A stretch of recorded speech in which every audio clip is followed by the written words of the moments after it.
A German fighter ace had the crippled American bomber perfectly in his sights. One burst of cannon fire would earn him another confirmed kill, and likely a promotion. Inside the burning aircraft were 10 wounded young men who could barely defend themselves. Nazi doctrine demanded destruction. Mercy was not part of the mission. But as the German pilot drew closer, he saw something that stopped him cold. 40 years later, one of those Americans would spend decades searching for the man who refused to pull the trigger. December 1944. Over the skies of Western Germany. The daylight bombing mission had been briefed as routine. Strategic target. Tight formation. Standard flak zones. Expected fighter resistance. Nothing the crews had not trained for. Second Lieutenant Charlie Brown, only 21 years old, sat in the left seat of his B-17 Flying Fortress and repeated the checklist in his mind. Maintain formation. Watch engine temperatures. Stay steady during bomb run. Return home. Routine. Then the sky erupted. Black bursts of anti-aircraft fire blossomed around the formation, exploding with terrifying accuracy. The B-17 shuddered violently as shrapnel tore into its aluminum skin. The sound was unlike anything from training: metal ripping, engines screaming, men shouting through intercom static. A direct hit struck the right wing. Engine number 4 exploded in a violent flash of flame and smoke. The aircraft lurched hard to starboard. Warning lights flared across the instrument panel. Brown fought the yoke, forcing the bomber level again, but before he could stabilize fully, another blast rocked the fuselage. Engine number 3 began to burn. 2 engines gone in seconds. The formation ahead did not slow. It could not. Staying together was survival. Falling behind meant becoming a lone target in hostile skies. The crippled B-17 began to drop out of position.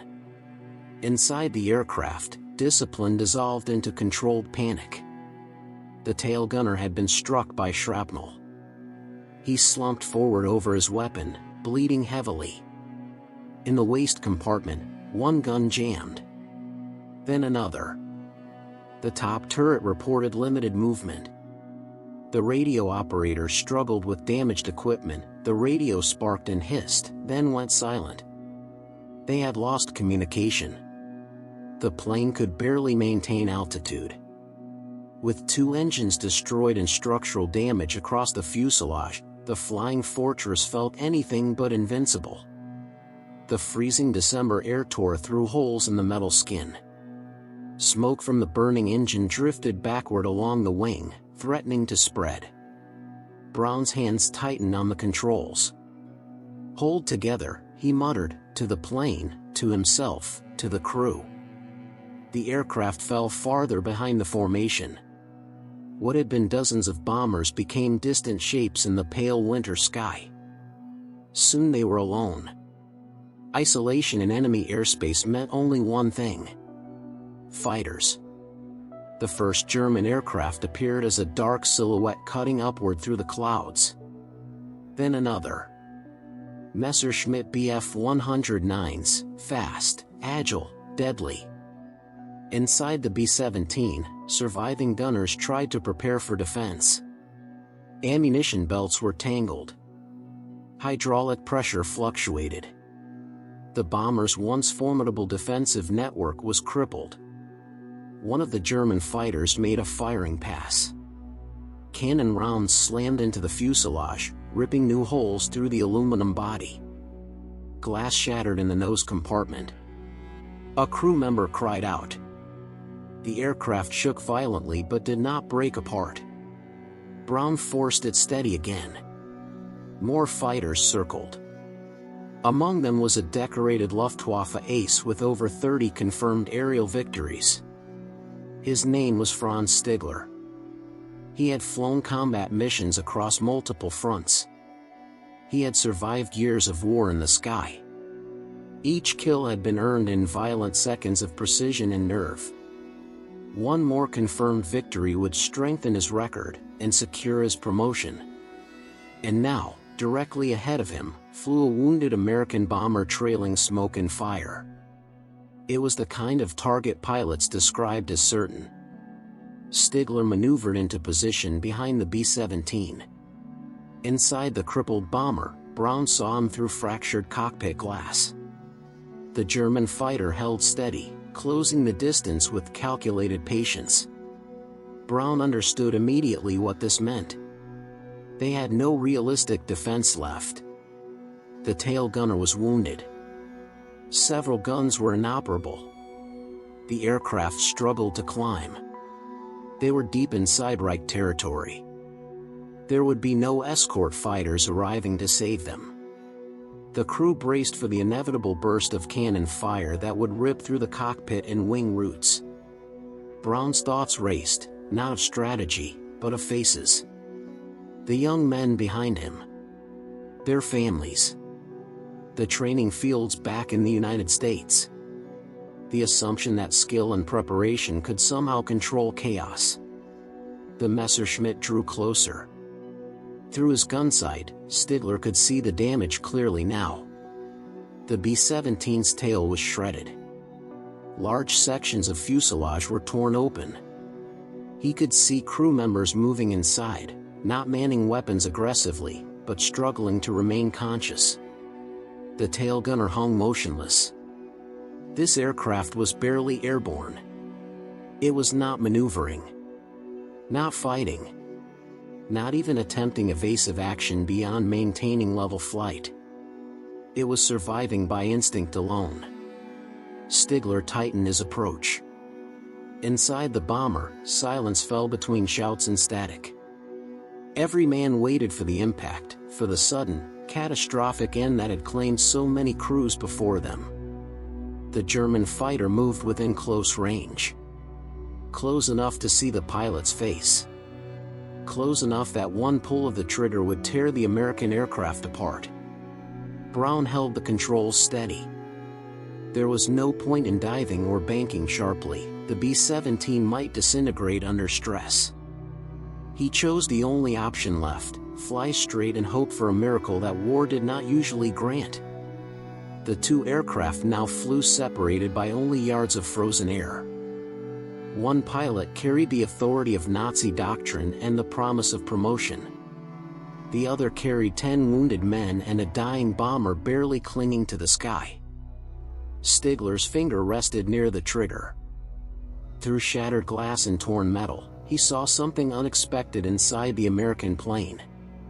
And in that suspended moment above Western Germany, the outcome of 10 lives hung in silence. At close range, Franz Stigler could see everything. The American bomber was no longer a weapon of war. It was barely an aircraft. The right side of its fuselage was shredded open, exposing wiring, torn insulation, and wounded men moving slowly inside. The tail section looked as if it might detach at any moment. The rear gunner hung limp over his position, unmoving. No defensive fire met his approach. This was not a functioning threat. It was a cripple struggling to remain airborne. Stigler adjusted his throttle and slid closer, nearly level with the bomber's wing. The winter air was clear enough now that he could see faces through broken glass. Young faces. Pale. Exhausted. Frightened. He had spent years in combat. He knew what a fighting crew looked like: alert gunners tracking targets, coordinated defensive bursts, evasive maneuvers. This was different. The bomber held steady, not because it was confident, but because it could not afford to maneuver. One sharp bank and it might break apart. Nazi doctrine was explicit. Enemy bombers were to be destroyed at every opportunity. They carried destruction to German cities. They killed civilians. They were legitimate targets, regardless of condition. There was no clause for mercy. Stigler had lost comrades to American bombers. He had seen the devastation on the ground. He understood the cost of hesitation.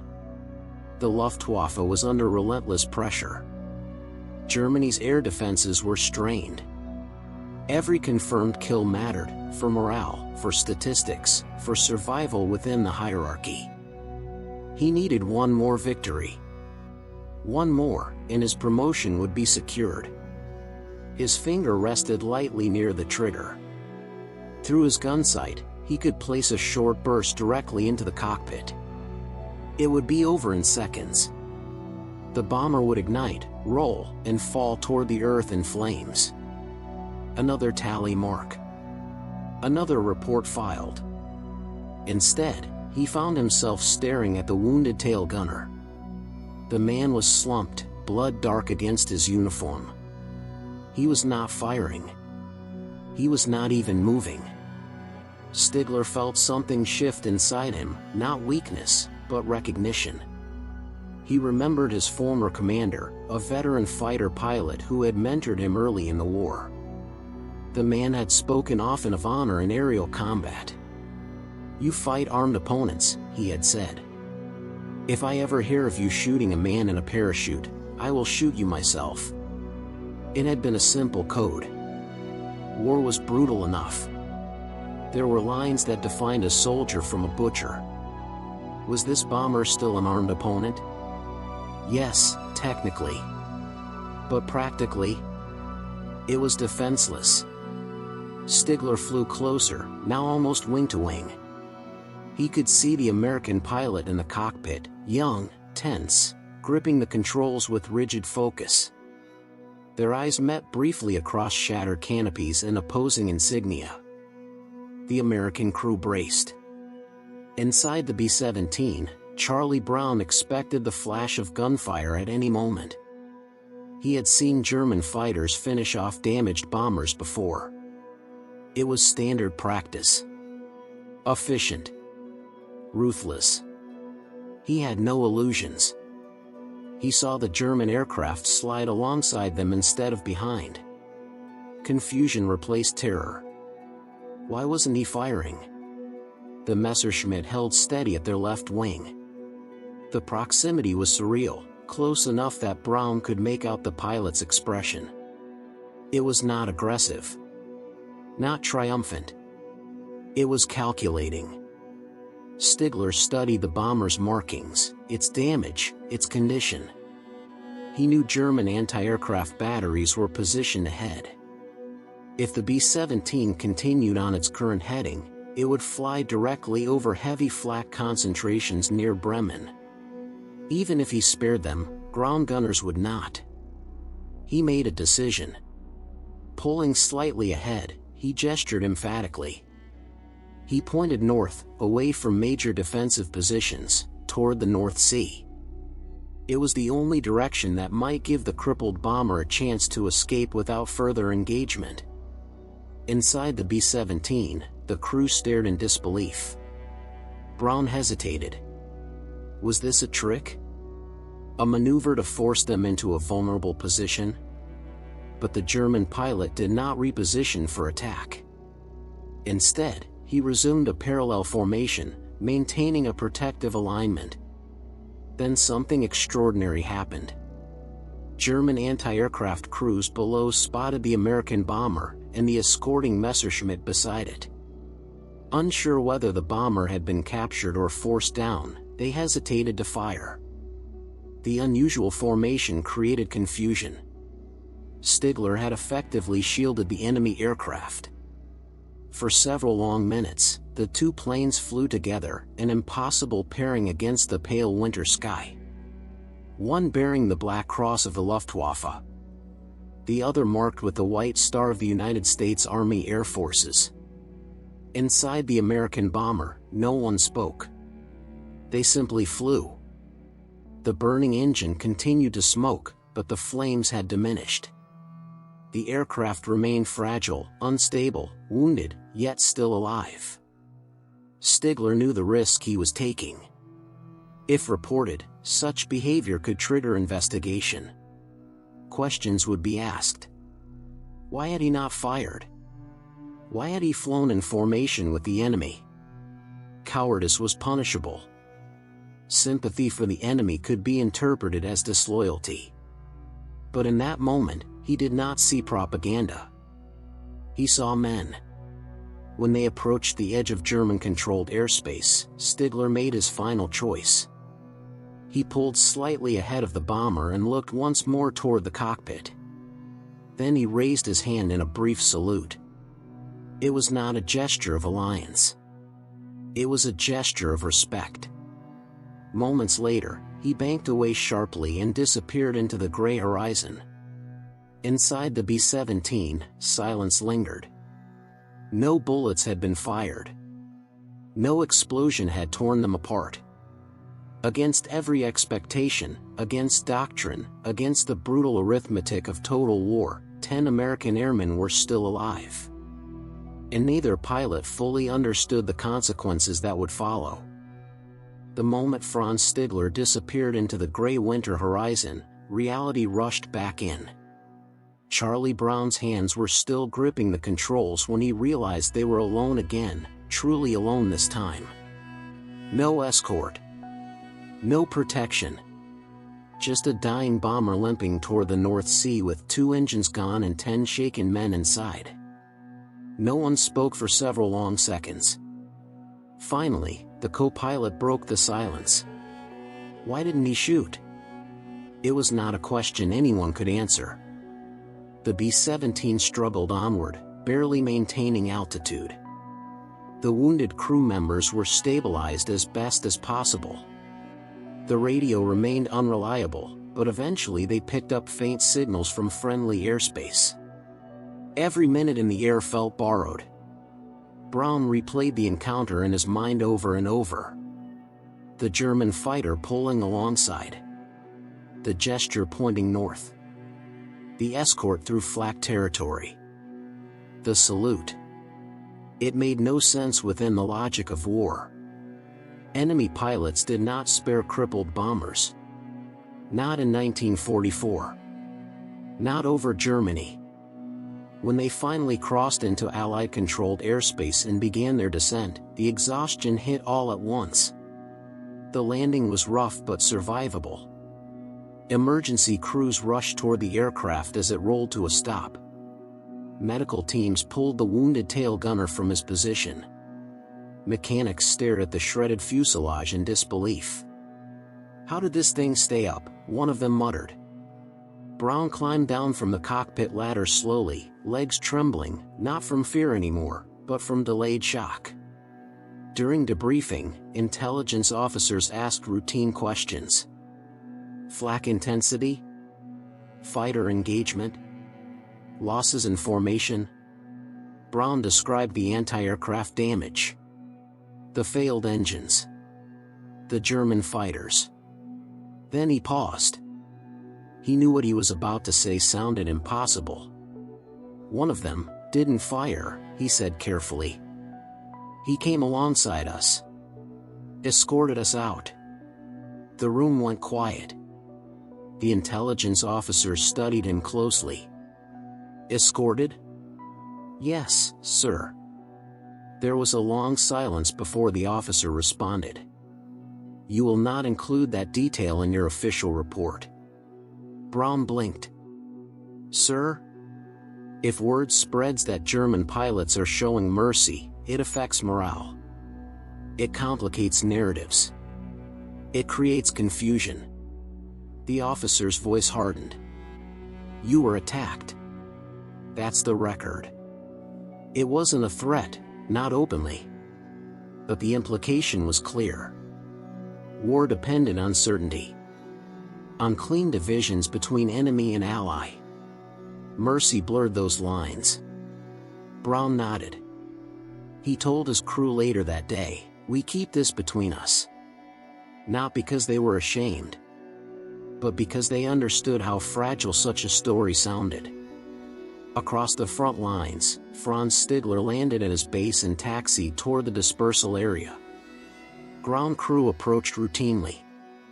He shut down the engine, removed his goggles, and climbed out of the cockpit. Another sortie completed. His commanding officer asked about the engagement. "I intercepted a damaged B-17, Stigler said evenly. "And?" "It was heading out over the sea. It posed no threat." The officer studied him for a moment. "Did you destroy it?" Stigler held his gaze. "Negative. It would not have made it back." A long pause followed.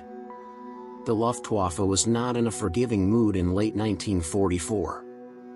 Germany was losing ground on multiple fronts. Resources were scarce. Losses were heavy. Every opportunity mattered. But no further questions came. Stigler walked away with his secret intact. He understood the risk he had taken. Had another pilot witnessed his actions and reported them, consequences could have followed: investigation, suspicion, even court-martial. Pilots were expected to show resolve, not discretion. Yet he did not regret the choice. He had seen enough death. The war dragged on. Missions continued. Bombers returned. Fighters rose to meet them. Men on both sides disappeared into smoke and flame. Charlie Brown flew additional missions. Each time he entered German airspace, he searched the sky instinctively, not for fear this time, but for recognition. For the silhouette of the Messerschmitt that had chosen not to fire. He never saw it again. The memory, however, refused to fade. Years later, after the war ended and Europe began rebuilding itself from rubble, Brown carried that moment quietly into civilian life. He married. Started a family. Built a career. On the surface, he became one more veteran trying to move forward. But certain nights, he would wake recalling the frozen stillness of that encounter. The impossible proximity. The silent decision suspended between two men. He told his former crew members once, during a reunion, "If I ever get the chance, I'm going to find him." They laughed softly at first. The world was large. Records were incomplete. Former enemies scattered across continents. It sounded like sentiment more than a plan. But Brown meant it. Because what haunted him was not fear. It was gratitude. In a war defined by annihilation, one man had paused. One man had chosen restraint over victory. That kind of decision demanded acknowledgement. Meanwhile, Franz Stigler's life took its own course. Germany fell. The Third Reich collapsed. Former Luftwaffe pilots returned to a defeated nation grappling with ruin and reckoning. Like many others, Stigler eventually emigrated, seeking distance from the devastation and stigma of war. He built a quiet life. He rarely spoke of the incident.